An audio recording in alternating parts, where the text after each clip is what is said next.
This team makes me want to pull my hair out. Flyers fall 3-2 in the shootout, however, do gain a point and are in the eighth playoff spot, being since they are tied with the Red Wings, who are losing in Tampa Bay at the time of this recording.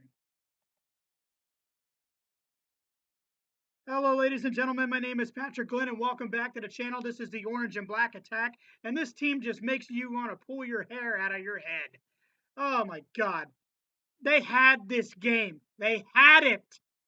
And again, blowing leads late in the third period ruins a Flyers' chance to vault over the Detroit Red Wings to give them a 1 point advantage, since the Red Wings are losing in Tampa Bay at the time of this recording. They are losing 5-2 at the time of this recording. The Flyers had this game. Ah, let's get into this game, folks. It was very frustrating to watch. I am a mad Flyers fan right now. Flyers strike first. Captain Claude Giroux gets on the board as he is able to get it past Bobrovsky, and it's a 1-0 lead for the Flyers. That is Claude Giroux's 20th goal of the year, and the Flyers take a 1-0 lead going into at the end of the first period. There was a scary incident between a Columbus Blue Jackets player, I think his name was Bull, and Pierre-Edouard Bellemare. Bull left his feet, uh, and they called him for charging. They kicked him out of the game. Tortorella, of course, was pissed off. Eat it, Tortorella. He left his feet. Plus, the puck was not near Bellemare. Thank God Bellemare was okay. They kicked Bull out of the game, and the Flyers take a 1-0 lead going into the second period. Steve Mason stood on his head in this game. He stood on his head. I do not blame him at all for this loss. Steve Mason stood on his head as he's going to have to with Michael Neuwirth out. No scoring in the second period. Everything was looking okay. Columbus pretty much played better than the Flyers in this game. The Flyers are coming off a back-to-back, but the win last night against the Islanders, the Flyers had no jump until the third period, and they were lucky. They were lucky to have the 1-0 lead. There was times that Columbus could have made this 3-1, 4-1, but Steve Mason stood on his head. No scoring in the second period. Then, with about 9 minutes left, the Flyers get a power play, and the second unit again strikes for the Flyers. But Hackstall just put the second unit out for the first minute of this because they're the only unit that is scoring. The first unit isn't doing shit. Ryan White gets the goal for the Flyers, and you're thinking, oh boy, 2-0 lead, about 10 minutes left in the game. Can they hold on? No, they cannot. Less than 2 minutes left. Jenner, shot comes from the point, tips it in. They reviewed it, and in my mind, it was a high stick. His stick was across the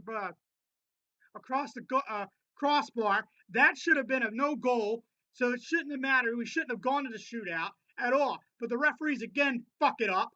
So what do we have? What happens? Less than 30 seconds left the game. Atkinson gets a wide open puck at the side of the net, and we're tied 2-2 going to overtime. This is a problem. It's been a problem all year long. I am so pissed at this shit. I am tired of it. I am tired of this crap. And if you're not a Flyers fan, you should not be pissed. You should be pissed off at this. Hackstall, you really need to fix this because this is stuff where we cannot happen with about 10 games left in the season. We go to overtime. Both teams have a power play. Both goaltenders stood on their head in the overtime. Mason was great. Bobrovsky was great. The Flyers had a chance to win it with Matt Reed. Reed, you got to hit the net, man. We go to the shootout. Both goaltenders again were outstanding in the shootout. But suffice it to say, who was it that scored for them? Jenner again scores the game-winning shootout goal as the Flyers lose 3-2. The only thing you can come away with this is that they get the point and they are tied as depending on what the final score that is looking good right now. They are tied with Detroit for the final eighth playoff spot, and with the Flyers' head-to-head record being winning 2 games against them, they have the final playoff spot. But they had a chance to get an extra point and be 2 points behind the Islanders for the seventh spot, which would make it more breathing room. They had it. They had this game, and they couldn't do it. If you're a Flyers fan and you are not pissed off right now, there's something wrong with you, because I am highly upset right now. They had this game. They had it. They had it. They had it. Uh, Once again, the Flyers fall 3-2 to the Columbus Blue Jackets in the shootout, lose a valuable point, but are tied with the Detroit Red Wings at this moment, depending on the final of that game for the final eighth and final playoff spot. But they would get it with the tiebreaker. Um, that is the only good thing coming out of this game. That's the only good positive you can possibly think to